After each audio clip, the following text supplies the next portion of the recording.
सबैजनालाई जय मसी नमस्ते भन्न चाहन्छु। फेरि पनि स्वागत छ यहाँलाई मेरो भिडियोमा। र आज हामी चाहिँ कति शोक गर्नेहरू छौँ है, आज कति हामी रुनेहरू छौँ, आज हामी कति विलाप गर्नेहरू छौँ। तपाईँ र मलाई परमेश्वरको जीवित वचन मत्तीको पुस्तक 5 अध्यायको हामी 1 देखि हेर्छौँ भने कति राम्रो कुरा भन्नुभएको छ परमेश्वरले है। परमेश्वरले यहाँ के भन्नुभएको छ तपाईँ र मलाई भने नि साथीहरू, धन्य आत्मामा दिन हुनेहरू किनभने स्वर्गको राज्य तिनीहरूको हो। धन्य शोक गर्नेहरू किनभने तिनीहरूले सान्त्वना पाउनेछन्। शोक गर्नेहरूले आज तपाईँ र म चाहिँ शोकमा छौँ होइन, यो संसारमा हुँदाखेरि। तर जब हामी यीशु ख्रीष्टलाई विश्वास गरेर जब हामी उहाँको सामुन्तामा हामी जान्छौँ भने हामी चाहिँ के गर्नेछौँ त? सान्त्वना पाउनेछौँ है।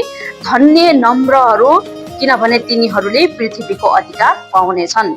धन्य धार्मिकताको निम्ति भोकाउने र तिर्खाउनेहरू किनभने तिनीहरू तृप्त हुनेछन् है। आज तपाईँ र म चाहिँ परमेश्वर यीशु ख्रीष्टको निम्ति चाहिँ भोकाउँछौँ अनि तिर्खाउँछौँ र उहाँमा अटुट विश्वास गर्छौँ र उहाँको निम्ति भोकाउँछौँ र तिर्खाउँछौँ भने चाहिँ हामीले के गर्नेछौँ त? तृप्ति हुनेछौँ। हामीले जब यो संसार छोडेर जान्छौँ अनि उहाँको स्वर्ग राज्यमा हामी पुग्छौँ भने चाहिँ हामी त्यहाँनिर सदाको लागि तृप्ति हुनेछौँ है। धन्य दयावन्तहरू किनभने तिनीहरूले दया पाउनेछौँ। आज हामी यो संसारमा हुँदा यीशु ख्रीष्टको निम्ति अथवा हामी हरेक मानिसहरूको निम्ति हामी दयालु हुन्छौँ भने चाहिँ हामीले चाहिँ के पाउनेछौँ? दया पाउनेछौँ है। दया पाउनेछन् भनेको छ, हामी दया पाउनेछौँ है। धन्य शुद्ध हृदय हुनेहरू किनभने तिनीहरूले परमेश्वरलाई देख्नेछन् है। आज हामी परमेश्वरमा जिउँदै गर्दा शुद्ध हृदयले हामी जिउँछौँ भने चाहिँ हामी चाहिँ के हुनेछौँ? परमेश्वरलाई देख्नेछौँ भनेर चाहिँ भन्नुभएको छ है। अनि धन्य मेलमिलाप गराउनेहरू किनभने तिनीहरू परमेश्वरका छोराहरू कहलाइनेछन्। आज चाहिँ के भनेको छ?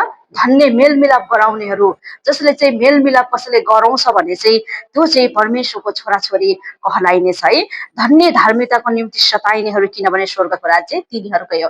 आज कति विश्वासीहरूलाई चेतावनीहरू आएको छ, कति विश्वासीहरूलाई सतावटहरू आएको छ, तर त्यो सतावटहरूदेखि नडराउनुहोस् किनभने धन्य सताउनेहरू के अरे धार्मिकताको निम्ति सताइनेहरू किनभने स्वर्गको राज्य तिनीहरूकै हो भनेर चाहिँ परमेश्वरको जीवित वचन तपाईँ र मलाई भन्नुभएको छ। Amen. Praise the Lord, hallelujah. जय मसीह। God bless you all.